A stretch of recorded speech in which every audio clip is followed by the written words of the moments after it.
Okay, guys, so this is a little glimpse of how some of the parade traffic can be. Um, I wish I would have put it on a few seconds earlier so you could have kind of seen it as I was exiting the highway ramp from an aerial point of view. But the traffic is pretty heavy right now. I was trying to catch an actual parade, catch the second line parade that they do every Sunday, but this is well enough.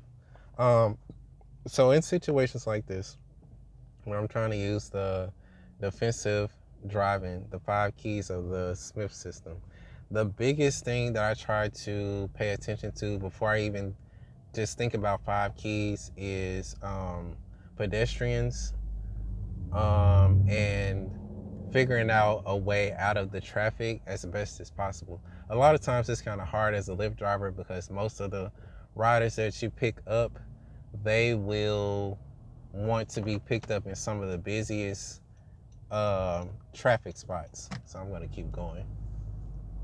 So you have to be mindful of that. Like a lot of times you'll be in the thick of traffic as a ride share driver. Um, but you can always communicate with them if you have a better pickup spot or a better place to pick them up. But so this is kind of what it looks like with the um, the parade traffic. I'm going to make a left right here and see if I can double back around to let you all see. So of course, if we're going into I'm going to try to make, when I do these videos, I'm going to try to make them more specific and relevant to rideshare drivers as opposed to just saying the 5 keys, because I mean anybody can use them, but there are little specific things that will help you as a rideshare driver versus a personal driver. So like for instance, um, okay, so the first one is to aim high and steering. So of course you're trying to look as far ahead as possible. So that's what aim high and steering means. You're aiming high with your vision.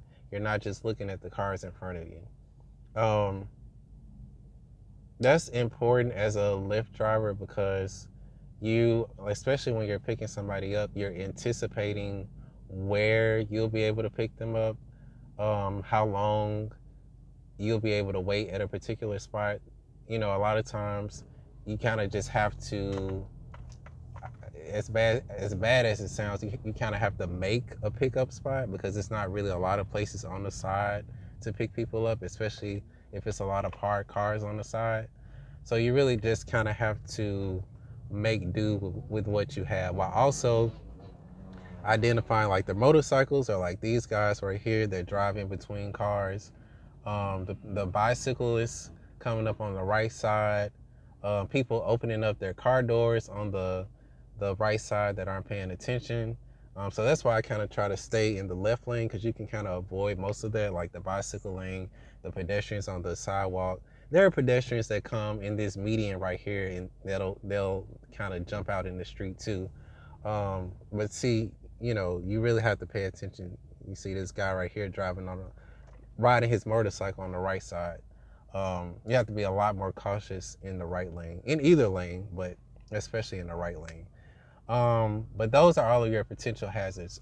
Emergency vehicles, um, they may stop abruptly. Um, construction, there's a lot of construction that happens here that can kind of either impede your route or it can impede where you can pick up your rider. So just like be mindful of all of that. A lot of times you'll see where the other drivers park and you'll kind of pick up on that. Most of the time people don't mind. They do get a little agitated, but they don't mind if you pull over to the right as far as possible and put your flashers on. But again, if you're already aiming high and looking far ahead, um, before you actually approach the destination, you can kind of figure out where's the best intersection or spot to, pick somebody up. And that leads into the next one, which is to get the big picture. So right now I have a lot to take in right now.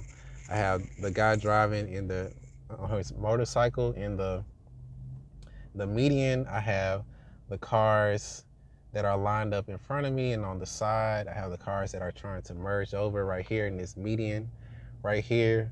um, it can be a lot to take in, especially when you're trying to figure out how to pick somebody up, or if they have luggage, or if they have groceries.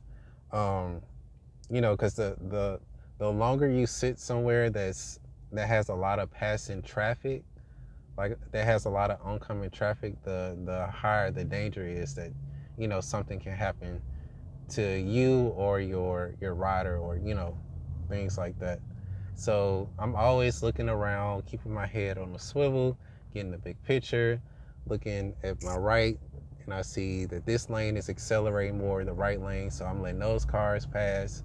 Looking at my left, looking at this motorcycle that's approaching. He's gonna merge his way out.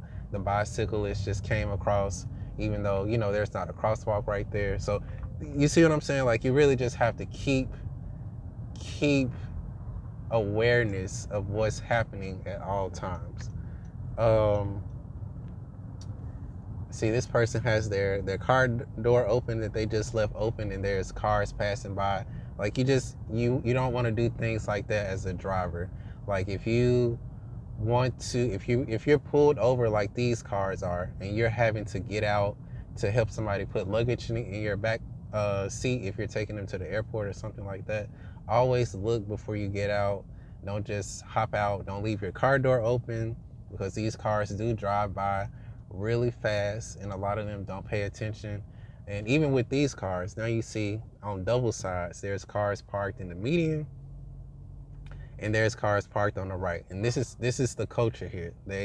Everybody park under the viaducts, they park on the medians, they park everywhere. So you have parked cars everywhere. So that increases the potential for someone to just open their car door while you're passing by. That you know increases the pedestrian potential. So you really, like, when I say get the big picture, it's everywhere. So the picture is so much more detailed, I guess, with events like this. Um, so yeah, even like looking down, I see a pedestrian that's walking down. Maybe he's gonna try to cross traffic. Maybe he's gonna come all the way down this way. But I am making note.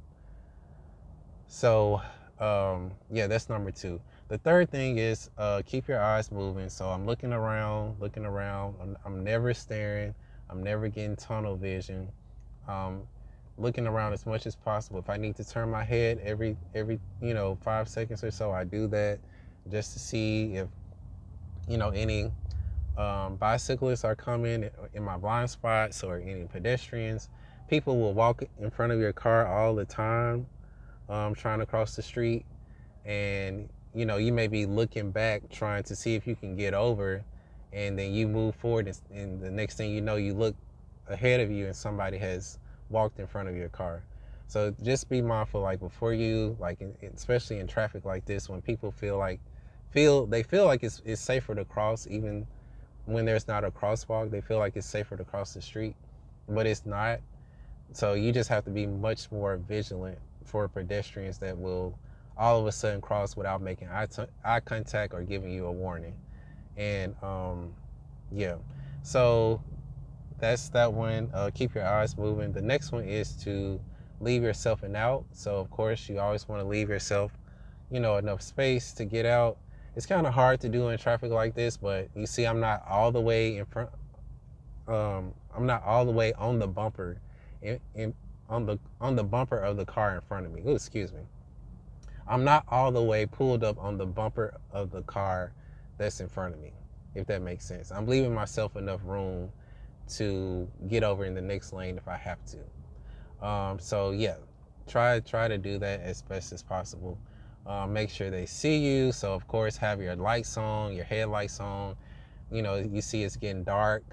Have your brake lights on. Make sure that they're working. Make sure you are signaling. It's okay to give like a a light tap every now and then if somebody's getting too close, or you know, if a pedestrian's not paying attention and you kind of want to, get them alert, like if they're in their phone or something, things like that. So it just, you'll get the hang of it the more that you do it here, but it's you can't pay attention enough out here. I mean, it's like so many situations where you think that you're being as safe as possible, but it's still almost impossible because there's just so many things to look out for. That the pedestrians may swarm the street all of a sudden, and you have to watch out for them while you're trying to make a left turn, while there's oncoming traffic, and while there's cars beeping behind you. Like, it can be a lot of different scenarios. So the best thing to do is to, take your time, breathe, don't let people rush you. Make sure you make eye contact as much as possible. Communicate with other people. You know, uh, yeah, you can't be cautious enough out here because there's so much to look out for. And then you add trying to pick someone else up and to help navigate directions amongst them while you're trying to do this. That just kind of adds to it. And also trying to identify a pickup spot. So you guys will see, if you haven't driven in New Orleans, you'll definitely see what I'm talking about. When you start driving here. But hopefully this video kind of helps, bring some awareness to some of the things that you can do as a rideshare driver to, decrease the risk of driving as much as possible. If I run across a parade in the next couple weeks, I'll do another video. I think I just missed this one. I think it's probably further down Claiborne, or yeah, maybe. But hopefully this helps you all, and you know, hopefully I'll be able to, run into some more parade traffic so I can really show you guys, maybe even in the French Quarter, because that's another hot spot for just weird, dangerous situations. But yeah, if you guys enjoyed the video, please give me a thumbs up, comment, subscribe, and give any tips if you've taken this Smith System defensive class. If I left anything out, please feel free to let me know. All right, talk to you guys later.